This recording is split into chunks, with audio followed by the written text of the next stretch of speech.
Today we have a really special guest, one of Australia's most amazing Olympians, successful athletes of all time. We've got Anna Meares on the show. Anna, your career is phenomenal. 6 Olympic medals, the only Olympian to medal at 4 consecutive games from Australia. You recovered from crazy challenges and setbacks like injuries, and I think just the story of resilience and the career that you put together with both high performance leadership, overcoming adversity, and then also your openness and sharing what that was like has just been a real inspiration for so many people, and very excited for this chat. And I think just with starting off, what's that like in retirement when you look back on that career, and you probably get that introduction everywhere you go and speak? Do you ever get sick of it? How does that make you feel? Oh, thank you. No, I don't get sick of it, to be honest. I don't think you would. I never get sick of it. But the funny thing about that was it was a year before I retired. I went to a high school sports night here in Adelaide, and it was the first time I'd actually heard myself introduced in a tally format like that. And it blew my mind because I was always focusing on this, just that one next race, that one next medal, that one next competition. To kind of hear it in a holistic recap, I kind of sat there and gone, wow, I have actually done some stuff. So, yeah. Some stuff definitely happened. Yeah. And when we'll start sort of early on in the journey, maybe even from the beginning, how did you get into the sport of cycling? Well, I grew up in the country in a small town called Middlemount, and we had one of the best BMX tracks in the country. Awesome. My family were caretakers of that track, so I spent a lot of time mowing lawns, painting tyres, raking dirt, making jumps, all that sort of stuff. But I really had to follow the lead of my older siblings because I'm the baby of 4 in our family, and Mum wouldn't take 4 kids to 4 different sports. So whatever one my oldest sibling, my brother Scott, chose, all of us girls underneath him had to follow him. And that so happened in 1994 when my big brother Scott and Tracy moved out of home. It was just my closest sister Kerry and I, and we were watching the Commonwealth Games on TV in 1994. And for the first time we were witnessing track cycling. We'd never seen track cycling before. It was cool, it was fast, it was engaging, and it sparked an interest, and we just asked our parents if we could have a go at track cycling. They had no idea where they were going to find it because in Middlemount there was no club, there was no track cycling. And so they just looked up the yellow pages for the closest club, and that was in Walkerston, Mackay, 300k roughly from where we lived. And that in 1994 they drove us in one weekend, and we fell in love with it. And 24 years later, here I am now. That's amazing. And like, we'll talk about this a little bit later in the interview as well. Like that family connection that you had, and what sort of role did your parents play in terms of getting you to the sport early on and getting you into? Yeah, it was a big commitment from them. And I remember a conversation we had with them at the dining table. It was serious when you had to sit with Mum and Dad at the dining table for a conversation. And, they said it was going to take a big commitment from them for us to participate in this sport. It was expensive. I was only 11 at the time, so I probably didn't really comprehend the cost of it, but I knew, the time, the amount of hours that they were going to have to drive to get us to a velodrome. So they kind of just said to us, look, if you want to do this sport, you have to commit to it. You can't just do it for 12 months and quit type thing. And so, yeah, we said we really want to do it. And so they committed, we committed. They eventually, after 2 years of driving 600k round trips every weekend, decided they'd had enough. Took a package from the mine and moved us into Rockhampton, where there was better training facilities and coaches. With that package, they bought a new house, put us into new schools. They bought a barbecue chicken shop, which we all as a family worked for 7 days a week for 7 years it was. We had it, and that shop pretty much paid for our sport and our travel and our endeavours. That's such a crazy story. Like, and you hear it so often in the life of professional athletes of the parents, doing the round trips, the Saturday trainings, the Thursday trainings. And that's sacrifice on a pretty big level, right? Like 600 kilometer round trips. Did that add pressure on you and Kerry when you were going through, your junior career? Well, as kids, I'd say no, because we just like couldn't wait for the Just week, having fun. wait for the car trip. I'm sure Mum and Dad had a very different approach to that, but no, we looked forward to those weekend trips. But as I got older, I certainly appreciated what had been done, what was being done, and what needed to be done. And I started to feel the pressure when money became an issue. Well, not an issue, but an element to at least even get Mum and Dad to races to watch us compete. They weren't in Athens at my first Olympic Games. We simply couldn't afford it. They were in Beijing. They were in London. I remember spending 10 grand to get them to Beijing and have the tickets. Like, that's a huge amount of money for an athlete. I was working 2 jobs at that time to try and make ends meet. Mum and Dad were still working in the shop to, help in case we got stuck, because my sister Kerry was also in the sport at that time through till 2009. So both of us were working really hard on a number of fronts. So. Yeah, wow. And I think that's something that maybe a lot of people don't really understand, because all they see is the gold medals and they see the success while the Olympics is going on. But funding in sport, especially a lot of the Olympic sports, and I'm guessing back then especially, a lot of that probably was self-funded, right? Or funded by families, working jobs. Yeah, well, sport today is probably the best funded it's been. Obviously, you would hope that is the case. And every generation, it's been better for the previous generation. And so, when I first got a scholarship at the Australian Institute of Sport, which is why I moved down here to Adelaide, my scholarship gave me $100 a week, and that doesn't go far when you've got, fuel, all those costs of living, meal costs, all that sort of stuff. Granted, the AIS provided meals and accommodation. I didn't have to fork that out for that. But yeah, it's definitely, you wouldn't think so. A lot of people think that once you win an Olympic gold medal, you're kind of set for life, but it's not the case. And even prize money in Olympic sports isn't great either. It's not, you don't do it for the money. And there are some sports, even domestically in Australia, that maybe create that imbalance of what people think in terms of that, because, we've got big sporting codes like cricket, golf, football, soccer, where money is pretty well sorted in those disciplines. So it's a tougher gig, and you understand the government funded sports too, it all gets dissipated or dispersed between a lot of different sports, a lot of different staff members, and a lot of athletes. Yeah, wow. Yeah, it's and I remember speaking to a couple of other Olympians, and it also depends on how successful your sport is, right? Like, yes. So there's all those variables that go into it, and I think going back more to like that love for the sport when you were a kid, at what sort of age did you know that this is life, and was there something like special about it? Like, was there a feeling that you got from when you were on the bike or competing that still sticks out? I always loved racing. That was the one thing that got me through a week of training, was that I could race every Friday night. Training wasn't always fun.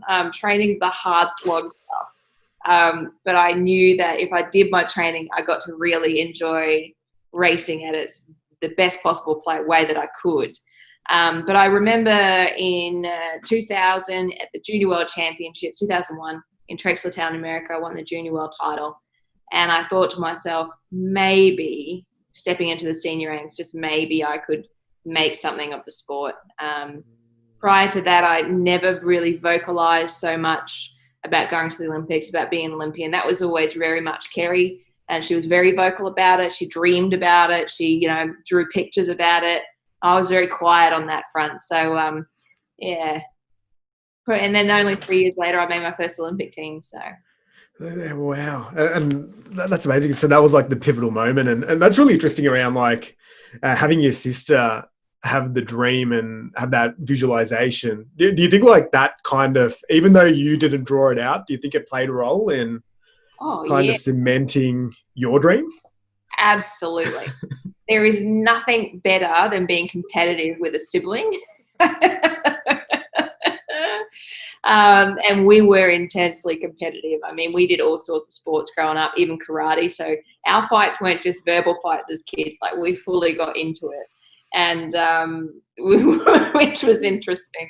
But absolutely, you know, and I'm very much a visual learner, so I respond well to visual stimulus. So seeing Kerry's pictures that she drew and hearing her talk about how special it would be to win an Olympic gold medal, go to the Olympic Games, or wear the green and gold. You know, she really started to create those images for me when I was young. Well, it's amazing. It's amazing. I always love that origin story of how it starts and what the driver is behind getting it. And even as we go through this, we're going to chat about your new book, and I want to dig like really deep into this because there's some amazing stories and lessons here. I've also seen you speak at an event previously, and you've got an amazing keynote. It's still one of the best that I've seen, just with the way that you go through your story. So dig into that. Starting from the top, Steve Waugh does the foreword in this book. Tell us a little bit about your relationship with Steve and how that came about. Yeah, so Steve was a mentor for the Olympic team in both Beijing and London. And at that time, the Australian Olympic Committee was allowing really great leaders and great sportsmen and women from different sports outside of Olympic campaigns to come in for us as athletes to be able to tap into them. Met Steve in 2008, didn't engage too much with him. I was like very much fangirl. And then 2012, as you would read in the foreword, we crossed paths on a daily basis without verbal communication. And I think both through my actions, his actions, my respect for him, we kind of had this rapport built out of absolutely no interaction verbally at all. He was at the velodrome when I won my gold medal against Victoria Pendleton.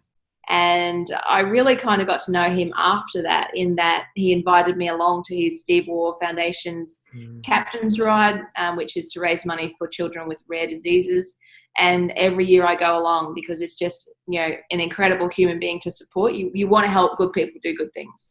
And when the book idea came to mind, I was 3 years into retirement. No one really wanted to publish the book. And I asked Steve, I said, do you have anyone that might be interested? And he put me in touch with Jeff Armstrong at Stoke Hill Press, who jumped at the opportunity and the concept that Reese Homfrey, who co-wrote this book, and I had presented. And then Jeff goes, well, Steve, do you want to write the foreword? And within a day, Steve had it back to him. So, yeah, and it blew my mind, honestly. When I read it, I kind of had to put it down and just take a breath. I was very, very thankful. Oh, it's awesome. That's so cool. And it's amazing to hear that, like, even cross sports, having that opportunity to tap into the leadership of people like Steve. I know even in the book you speak about, there's a moment with John Eales chatting to him too. And just being in that environment, like, can you think of a lesson that you learned from one of those, say, mentors that stands out? Yeah, it's, you know, they're elite people. They're elite minded and they're human beings. And a lot of the times we can put people or sports people on pedestals and think they're different from us when they're not. They've just been in a position and learned how to cope with certain environments to be successful. And so these people are the best to be able to tap into for little nuggets of gold, as I said in the book, to be able to apply in my own circumstances. And what better way to learn from other people than making the same mistakes that maybe they've made and already learnt from? You know, it's the whole point of progression and, you know, improving in a relentless manner is by taking in and absorbing as much as possible from other people so that you don't make their mistakes, and ultimately you can move yourself forward quicker than they did. Yeah, that's amazing. And like, I love emulation and finding like that person that's walked the path before, whatever that is. Like, did you have a mentor like that where you were kind of slipstreaming what they were doing and kind of putting your own flavor to it? In different areas. And I really tried to choose different people in the different elements of my world or my life at the time that I was going to need support and advice from. My sister Kerry was a huge mentor for me. I learned so much from her. She protected me in a lot of ways when I was younger. But ultimately she did everything first in this sport before I did, and I came along. So she was fantastic. My manager, Francine, very successful businesswoman, both internationally and domestically here in Australia. She was fantastic as well for being able to understand, you know, the way you can correlate sport lessons into business. But in terms of sporting mentors, I've had some amazing mentors: Marjorie Jackson Nelson, Marg Rolson, Rachel Spawn, Juliet Haslam, Roger Rashid, Jan Sterling, and it's not just athletes, but it's coaches as well, JL, Justin Langer, Steve Waugh, John Eales. The list is quite impressive for the people that I've been able to tap into, and maybe that's why my list of results is so impressive as well. Yeah, and that was probably going to be my follow-up question. Like, do you see that? Would that be like a piece of advice that you'd give to younger athletes? Is go and find your support network? Yeah, absolutely. Yeah, it's really good because then you don't feel like you're so isolated in the experience you're going through, and when you can find like-minded people who are prepared to be open and honest and share experiences with you, you almost feel more capable of approaching whatever challenge you're being faced with. It's not that, it's not been done before. It's just that you or I haven't done it before. And so, swallowing that little bit of ego and that little bit of pride that, you can't just do it all on your own. You need to be able to ask for help at different stages and recognize when that help is needed is a really important lesson and attribute that's required for success, I think. Yeah, that's awesome advice. Bit of gold there for sure. And going back, say, 2004, first Olympics, Athens. Tell us a little bit about that experience and how that all went down.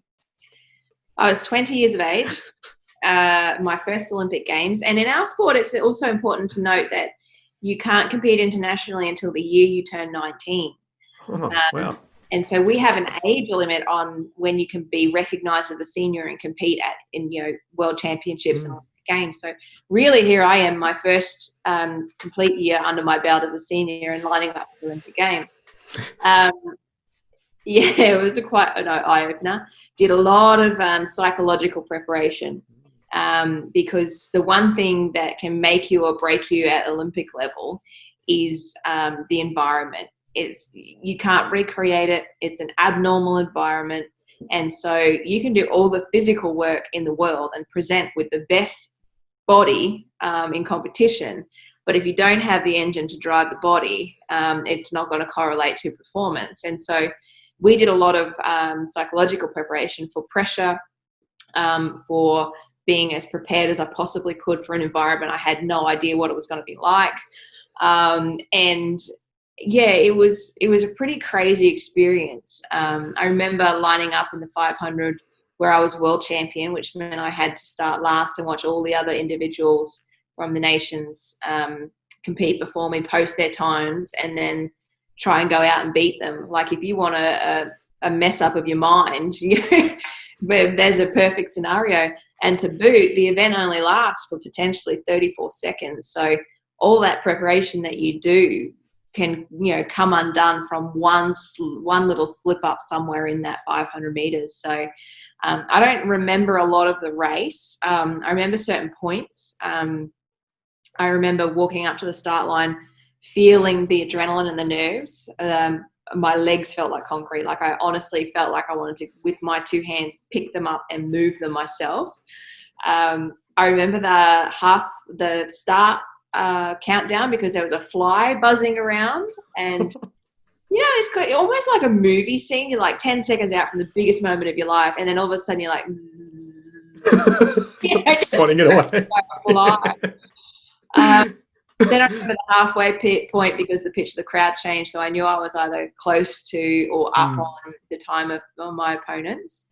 And then I remember crossing the finish line and just desperate to see from the scoreboard directly in front of me where I had placed. And it was then I realised I'd not just won an Olympic record time, but I won in a world record time, and become the first woman to break 34 seconds from a standing 500 metres time trial. It's a decent Olympic debut.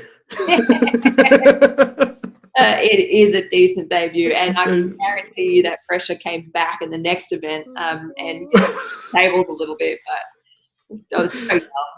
Oh, like what am I? I've got like sweat in the palms. Like think about it, like let alone you being in that space. But You had the plan. There's two things that really stand out there. One is the concept of visualization. And I can't even fathom preparing for 4 years, or at that point, you've prepared for 15 years prior to it for this one moment. And then you have 34 seconds Yeah. for all of that work and that dream to get validated externally, right?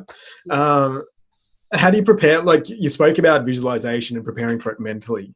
Can you go into a few specifics around what that is and how you go about it?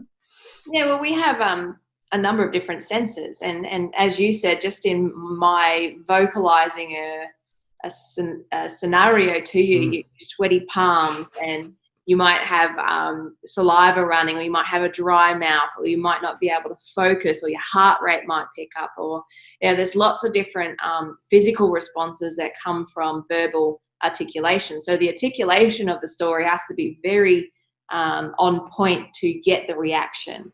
And often it's a non-fatiguing way of training yourself for something that's going to happen. I'll give you an example.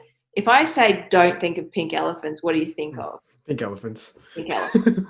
If I say, think of a blue sky, what do you think of? Yeah, blue sky. Blue sky. So it doesn't matter if you tell yourself to not do something or do something. It's whatever follows that is the focus.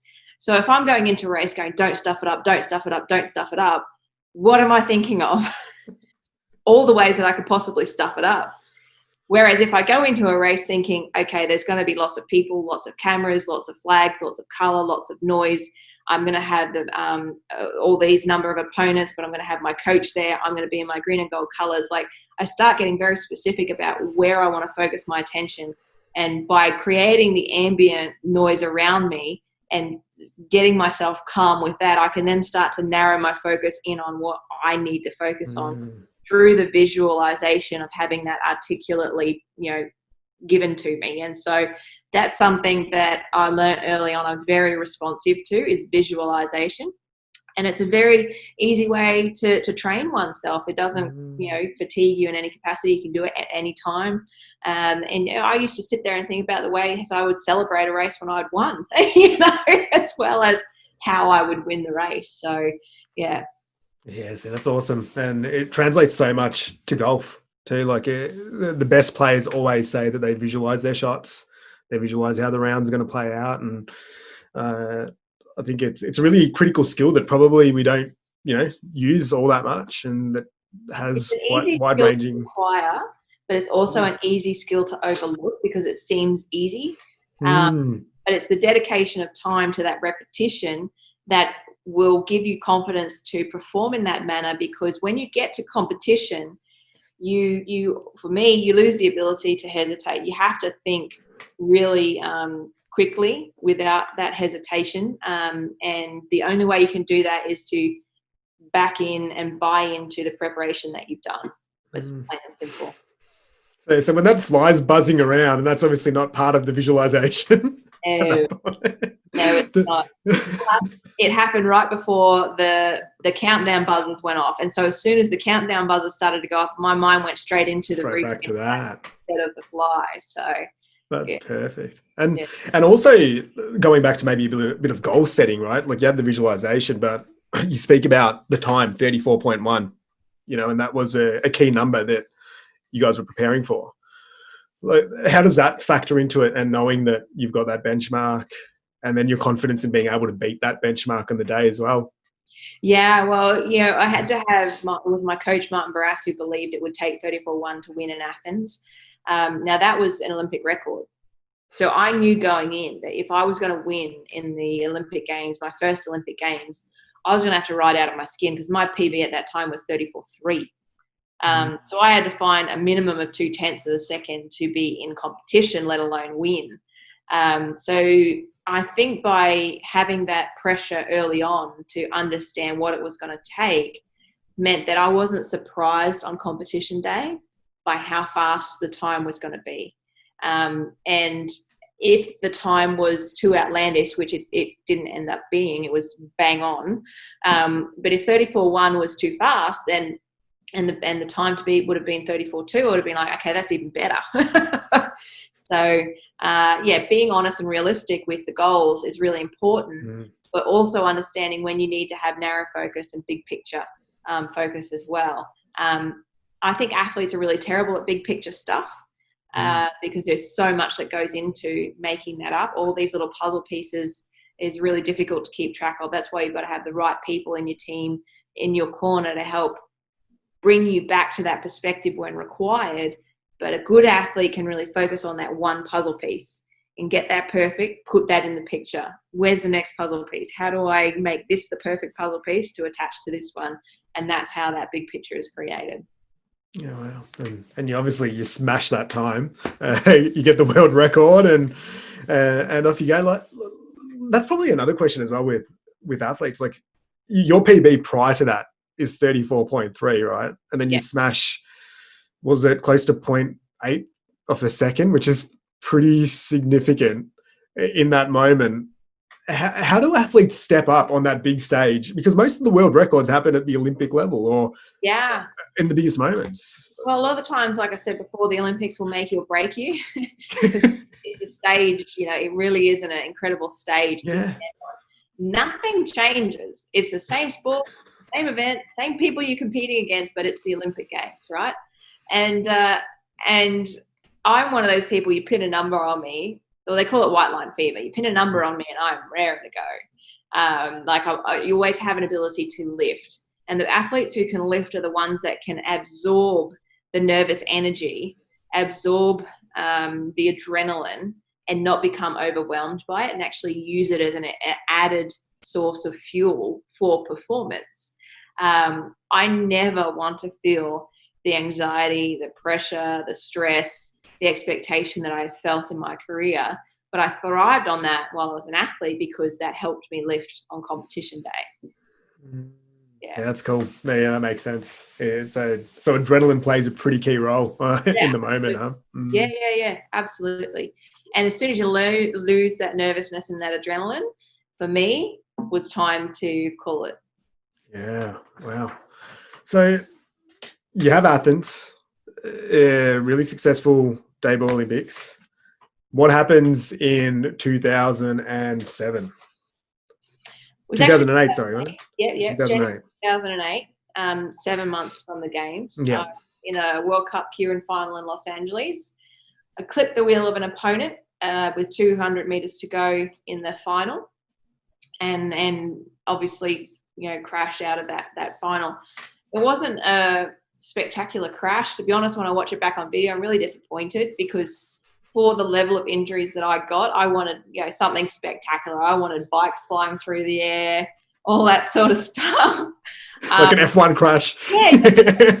But what I got was, the standard race fall was a clip of the wheel and a lean over on the banking. The trouble was the impact and the speed that I made contact with that banking or the floor of the velodrome. And I hit my right side of my head as well as the right side of my body.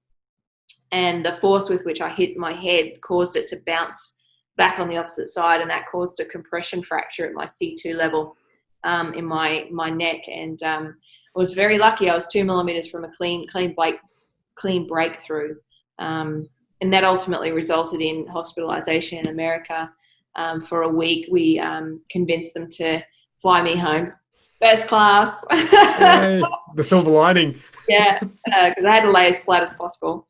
And ultimately, was my dream still alive? My second Olympic Games in Beijing.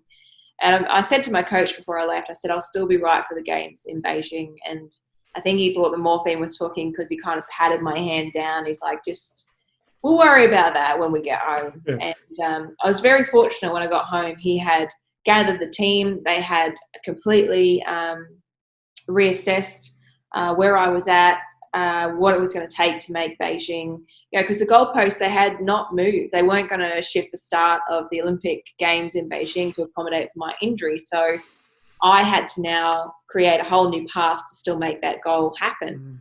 So we went right back to the start, and it started with just simply being on the bike. I got on 10 days after I fell. I progressed really well in a week. I went from doing 1 minute to half an hour. And then I went into the pool. after the pool, I got back into the gym.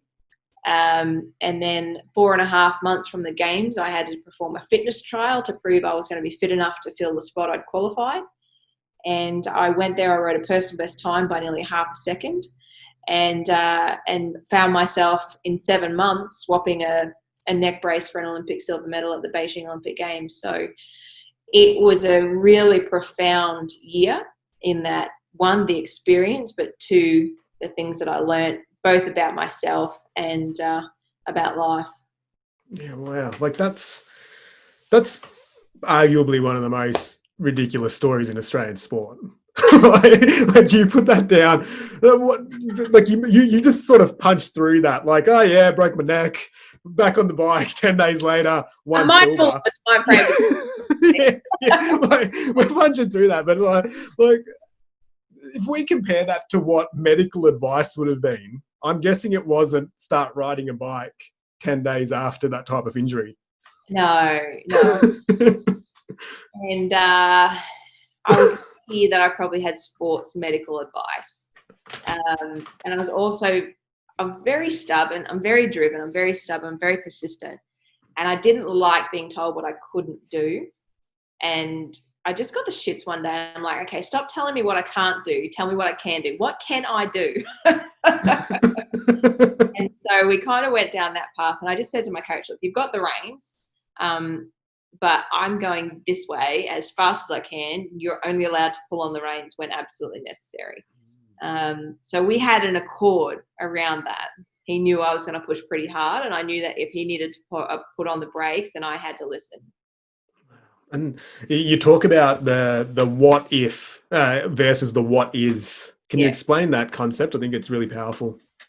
Yeah. So when I learned that I was 2 millimeters from a clean break, I became quite struck by fear around the potential outcome had that 2 millimeters not have been there. And I started to talk in this context and discuss it with my coach, Martin Meares, around at that time as well. And I said, I don't know if I want to ride anymore because I could have been killed. I could have become a quadriplegic if the 2 millimeters weren't there. And he said, you're asking the right questions. You're just not using the right word. You don't ask what if, ask what is. And he explained to me the difference being, what if is driven by our fears and our doubts and our emotional response to what we don't want to have happen. Whereas what is driven by tangible reality of the situation. So one is emotional, one is logical. And for example, of that situation, the what if was the 2 millimeters could have killed me, and the what is was the 2 millimeters saved my life. Now that's the same situation looked at from two very, very different perspectives. And once I learnt that and comprehended that and understood it, I took on a what is mentality as a result of that throughout that rehabilitation, and it completely changed me as a person and me as an athlete. Yeah, that perspective is super powerful in terms of, and can be utilized in any single circumstance in life, really, can't it? Like there's always that two sides to that one coin, and I think that it just stands out so much when you talk about it in the book as a really cool philosophy, I think. So as you're going through that road to Beijing, you have to qualify to get there, and maybe now's we'll segue into Kerry again and that relationship. Like, tell us a little bit about the scenario there in terms of you qualifying and the flip side of that qualification. Yeah, so that fitness trial, as I said, was 4.5 months out from the games for me. I went to that fitness trial as the only one contesting it, and if I passed, I went to Beijing, and if I didn't pass, the next in line would take my place.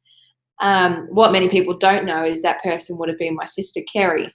And so the hard part about our career and our sport, even up until that point, was we didn't have equal opportunity to our male counterparts in terms of opportunity to participate at the Olympic Games with the numbers that we have today. We now have equal quota of events and starters since the London Olympics in 2012. But for Athens and for Beijing, we could take one sprinter. Now, Kerry and I were the best female sprinters in Australia for the better part of a decade at this time. So really we were contesting against each other as well. coming into the Olympic Games. Commonwealth Games was fine because we had more positions. We both could go. Unfortunately, only one of us could go in this time. And I pushed so hard through my accident and recovery that ultimately I became the person or the reason that my sister didn't achieve her goal of going to an Olympic Games, which is tough. And did that have like an impact on your relationship, or just going through that career where you're so close but you're kind of competing for the one spot? Yeah, it has to have an impact. Yeah. You know, you think about how difficult it must have been for Kerry to watch from the sideline. And I think I perhaps didn't even appreciate it as much as I thought I did at the time, until now I'm in a position where I have to watch other people compete in my sport that I love, you know. So, yeah, very, very difficult. Kerry retired in 2009. But the thing is, yeah, she's such a wonderful person. She's just such a beautiful personality that she still is, you know, my biggest supporter. And, you know, what she does now, she cares for the elderly. She works at Alzheimer's Queensland. She, you know, writes training programs for young cyclists in Queensland. She's just a phenomenal human being at base level. And she's one of these people that you just want all the good in the world to happen for. And, unfortunately, she didn't get the chance to experience the Olympic Games. Yeah, it's such a phenomenal story, and you hear it again so often where, you know, in individual sports or even whether it's business or whatever it is, that sort of leader or the person in it, you know, kind of gets the kudos, right? But when you actually dig deeper and you speak to the people in that space, it's always such a team effort. And you mentioned all the people that play a role in there, and I think that it's just interesting to hear, you know, speak about it and all the roles that all the other people played. You know, you get the medal, but it's not an individual medal, is it? No, not by a long way. And, you know, the people that it takes to win a medal, you wouldn't know the names of. They don't make the headlines. They don't win the medals. But the medals don't happen without those people. Yeah, it's full on. No, that's great. So then you go to Beijing, and 2008, you're at your second Olympics against all odds. Tell us what that experience is like compared to 2004. Well, I only have one event. So the event that I win in the 500 in Athens is removed from the Olympic program because BMX is brought in.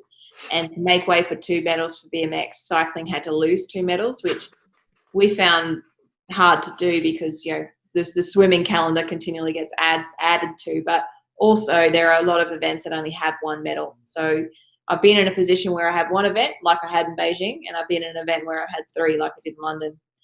So the 500, my pet event, the one that I would have loved to have had the chance to defend, I no longer had.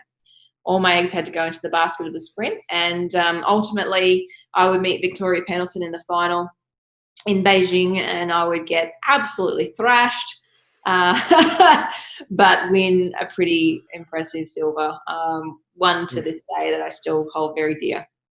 That is the most impressive silver, and that's probably perfect segue into Victoria Pendleton. I know you get asked about this a lot. That rivalry is one of the most iconic rivalries in sport. You know, that 2012, we were watching it with the family earlier, and my son's like, "Is that Prince Harry?" in the audience, and I'm like, "Yeah, it is." It's like, which team's he going for? And I'm like, the other one. No. Yeah. But tell us a little bit about that relationship with Victoria and the rivalry, and then maybe we'll dig into the 2012 experience. Yeah, well, the rivalry, you need some rivalries in sport. And going into London, you had every possible perfect concoction you could have for this rivalry. You had Aussie versus Brit. You had home soil in the UK. You had a little bit of tension between the parties. And the media just loved it. They lapped it up. And it added a lot of stress and a lot of pressure as well. At the same time, though, I'm really happy to have been one half of this rivalry that brought an incredible spotlight to women's track sprinting, which it's never had before at this level of competition. But yeah, it was a hard knock rivalry over 10 years, you know, and it was kind of nice because I needed her being the benchmark that would make me come up to that level and try and surpass it. And then she would want to surpass it. And then I would want to surpass it. And ultimately, we went tit for tat for so long that we kind of, in some ways, rose above the rest that we were competing against. So, we ended up meeting in that final in London for gold. Prince Harry was in the stands. And when I met him actually at the Invictus Games in 2018, I took the newspaper article from when I won here in Australia, and it had a photo of Prince Harry like that after I crossed the finish line, and I showed it to him I mocked him a little bit. It was quite fun. He took it very well, actually. He just simply said, "Oh, you can't prove that I wasn't in the velodrome. That photo wasn't from that night. I could have been a different sport, you know." So, it was really intense. We put a lot of work into that though, because we knew the rivalry brought emotion, and so in the strategy we had to really take out the emotion in order to be able to create the plan to ultimately win that gold medal. And to do that, we broke Vicky down to statistical data, and we used information that didn't bring emotion to help me see how I could ultimately beat her. And it was through that information that we were able to create a strategy around the track stand, enforcing Victoria Pendleton to race from the front position, which was her weakest and least practiced position, and ultimately give me the best chance to ride at my strengths against her weaknesses. And as history would show, it turns out we were able to execute that track stand in the second race and bring home one of only 7 gold medals at those games. So very, very special. Yeah, because at that point, England were investing about 20 million in cycling, I think. A lot of money. Well done. And we'll link the YouTube video off that event, because it's phenomenal watching just to see it go down. So going specifically, because for those that don't know, it's best out of 3. So race 1, you tell us how race 1 plays out. So sprinting is a best of 3 matchup. It's not a one-off race by the time you get to quarters, semis and finals, which is why having plans and strategies is really important, because if you do the same thing, you become predictable. Predictability in our sport or in our world means defeat. So I lost the first race by 1,000ths of a second after physical contact coming up the home straight. It was deemed that physical contact, whilst is allowed in our sport, happened over a line crossed by Victoria Pendleton that wasn't allowed. And so the commissaires decided to reverse the result, deeming that had that collision not have happened, I would have had momentum to win, considering I lost by 1/1000th of a second. So the first race went to Victoria Pendleton, was relegated, was then given to me, which was met by boos by 6,000 bombs in the stadium. And then we come out 20 minutes later for race 2, in which Victoria Pendleton leads. She's then, I lead. She's then forced into the lead via a track stand for me. She has to win this race to stay alive after the relegation of the first race. But unfortunately for her, it tactically worked perfectly for me. So we didn't end up needing the third and ultimate decider. And it's pretty amazing. Like, can you explain the track stand a little bit more for those that might not know what it is? Because it's amazing. Basically just stopping and balancing in a stationary position. Sounds easy, but it's not. Like, our track bike is a fixed wheel bike, so you can't freewheel at all. If you pedal forward, you move forward. If you pedal backward, you move backwards. So where you position your foot is important. Where you're positioned on the track is important, because the velodromes are steeped at about 47 degrees. So it'd be really difficult at different parts of that track to perform it. If you fall over, it's a restart and you must bleed out, but you already show your hand, so you can't use that skill again. If you touch the fence, same thing. And ultimately, I couldn't perform it as good as I did in training, but I did it. I executed it better than my opponent did on the day, and that's all that mattered. And then you were off, and you ended up winning that race by a pretty significant margin too. Like, when you look at race 1, which is a grey lead line, I think is the way that you describe it, and then race 2, it's a couple of bike lengths nearly. Well, I mean, that comes down to the execution, doesn't it? And in straight line speed, there was nothing that separated us physically. But in that race, it was the mind, I think, and the execution of the strategy that got me over the line in the way that I did. It's one of the best thought out strategies and plans. And for those that, again, we'll go back to this, you detail it over a chapter or two, I think, and it's pretty phenomenal to see how you mapped it out, planned it, executed it, the people you had in there, and then actually pulling it off on the day. It's pretty incredible. Like, yeah, from that whole concept of like planning and turning that into a reality. So amazing story. So then you've got 2012. We're now in your third Olympics. where are we? So what's the tally at Olympics number 3? We've got five medals. 5 medals. 2 gold, 2 bronze, 1 silver. 2 golds, and then you're gearing up for number 4. Yeah. In Rio. Tell us a little bit about that, and especially around being named as the flag bearer for the Olympics. Yeah, that was really cool. There was a lot that happened between London and Rio that many people weren't aware of at the time. I was going through divorce, a 9-year marriage, 15-year relationship had come to an end, which was really difficult. It's a huge emotional stressor. And then to choose to physically hurt as a result of training for a 4th Olympic campaign was really the concoction of an injury I suffered in 2015. And leading into my last Olympics, I found that really tough. When Kitty Chiller asked me to be the flag bearer, I was just unbelievably happy. I was very emotional. I was also shitting myself because I've never actually led in that capacity. Not many people have.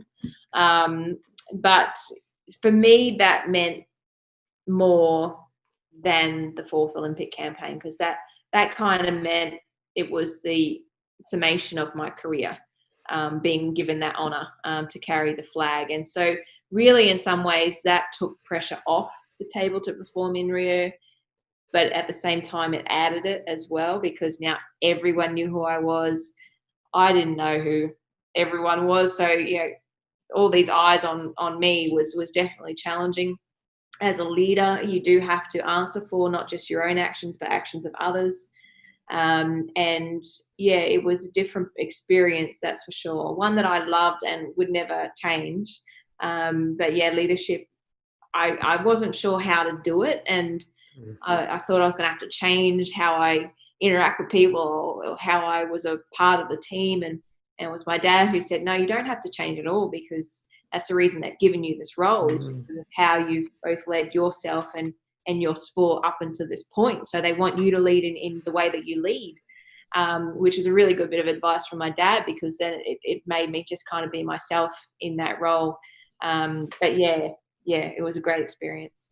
Well, that's cool. So speaking about that a little bit, and even now as you reflect on, say, that experience, do you have any leadership lessons or principles that stand out?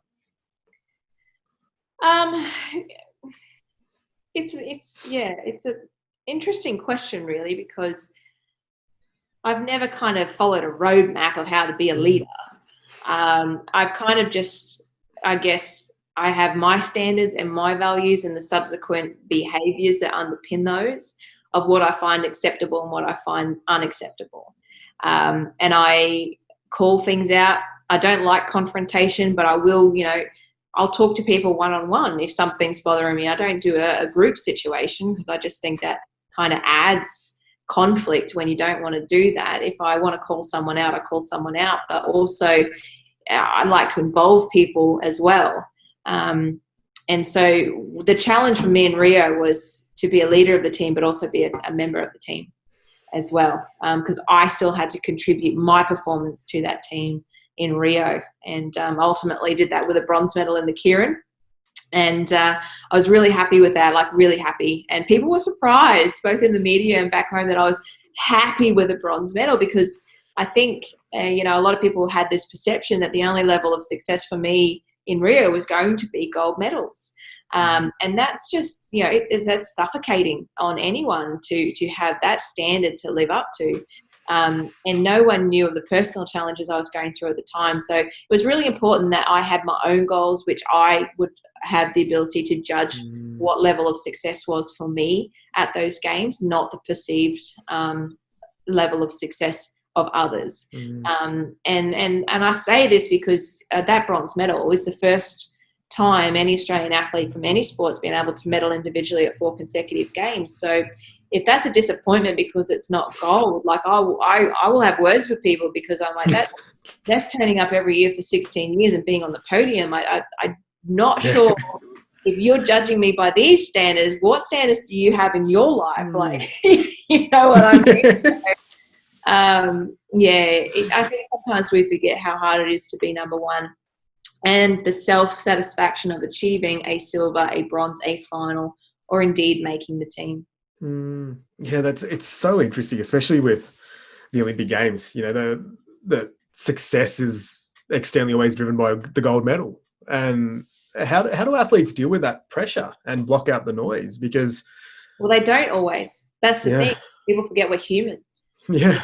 And we feel in the exact same capacity that you and to in any form think that your hard work or your parents' hard work or your family or your friends or your sponsors or your team was not good enough, it's crushing.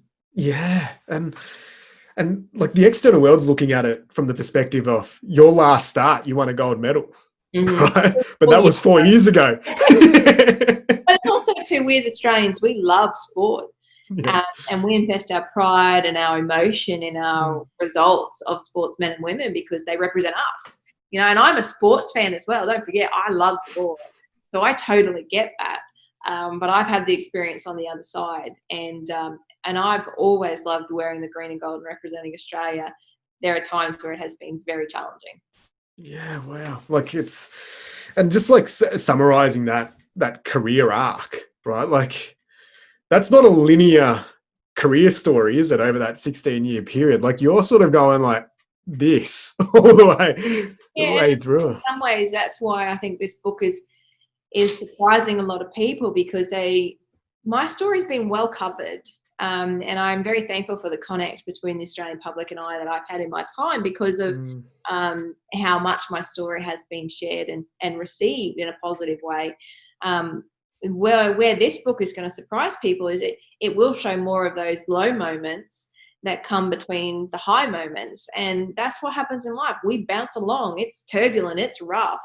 It's not flat or anything like that. Flatline, you're dead. You know, it's just...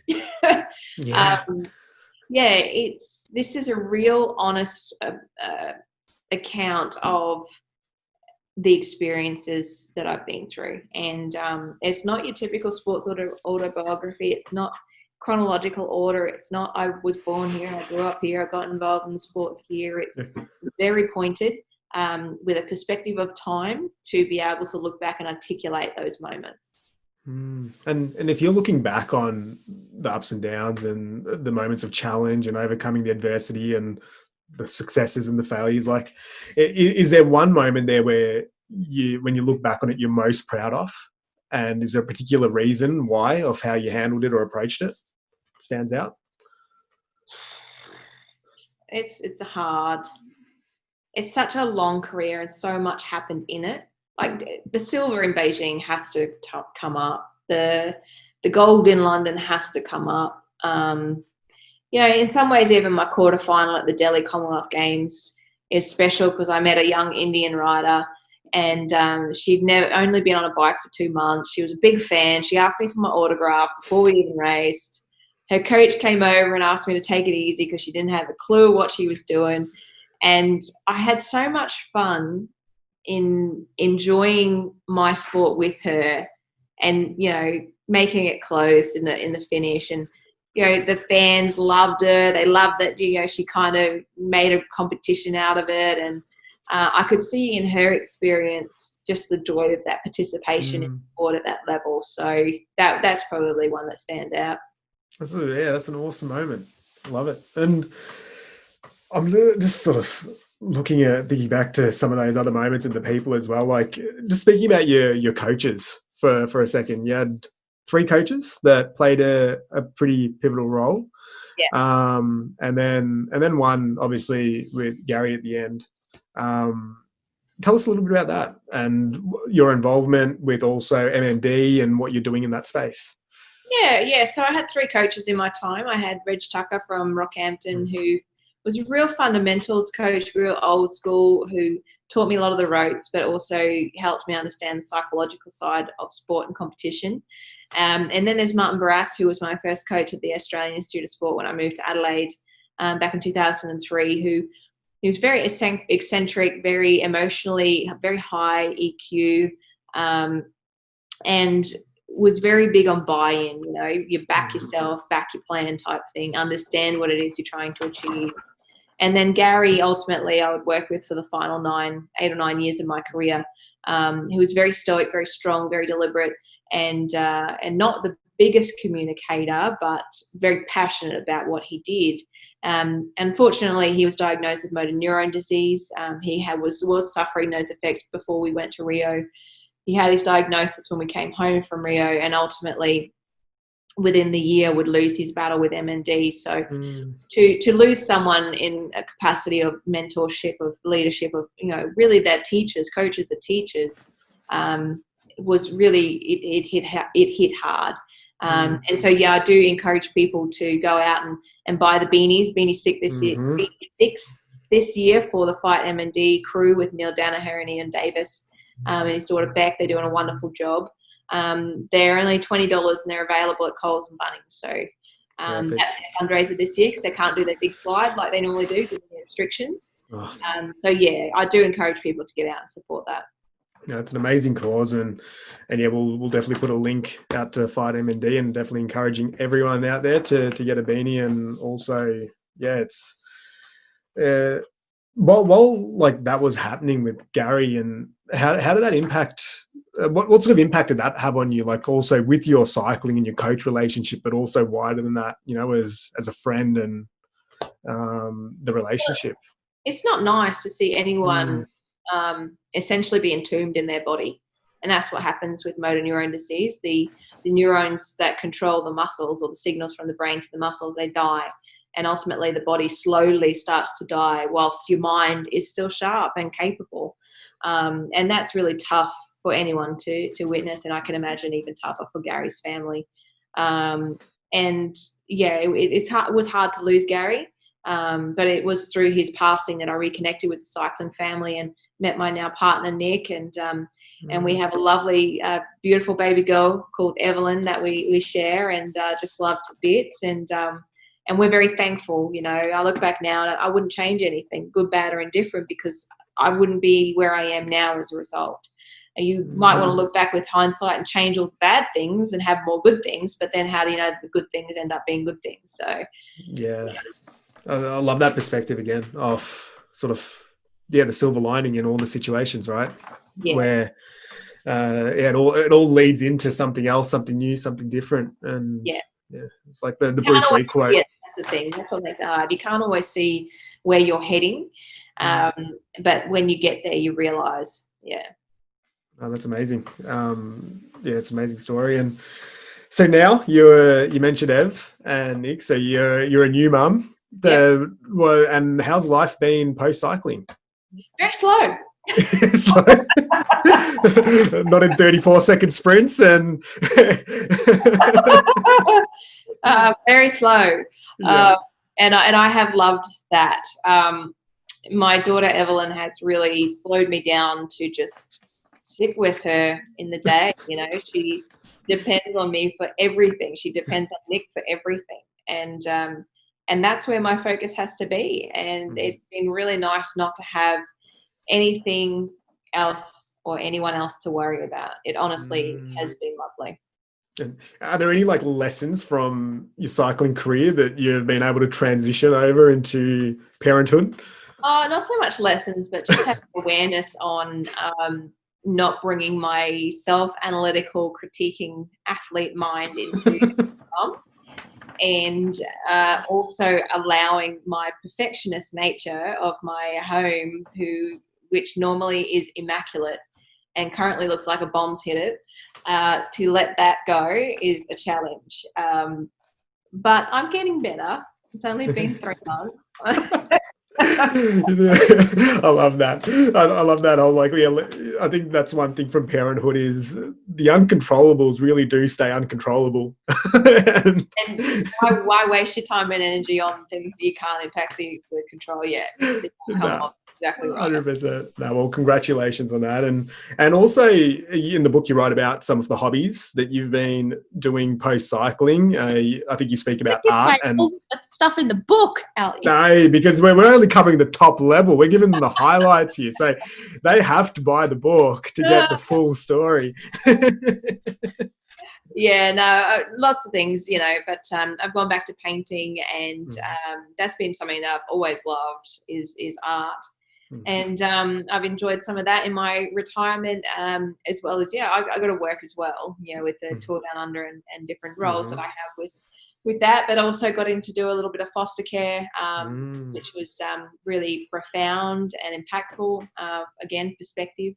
He offers from a perspective point of view that can give is pretty amazing.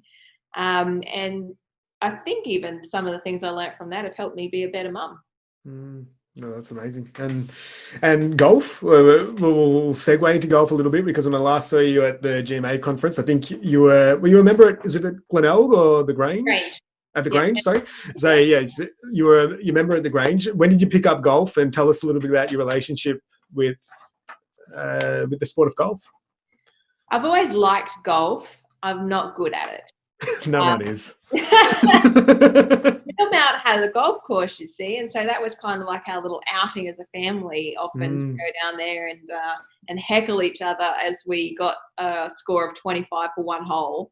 And now, even though I zigzag across the courses, I'm learning to get it straight. But it's a great outlet, it's a great opportunity to be outdoors, to communicate and socialize with people and catch up. But it's terribly frustrating. Let's just say that. Yeah, but it's honestly, I got to be a little bit careful too because of my back injuries with swinging a club. But it's just fun because it's so different for me from what I normally do. And so, I hadn't done a lot of it, obviously, with being pregnant and a new mum. And the team at the Grange Golf Club wanted to be able to set me up with a set of clubs, but my belly kept getting bigger and bigger and bigger. So, my swing position kept changing. So I'll go back there now that I'm starting to get back to my normal body shape and get it sorted out. But that's probably why I enjoy it.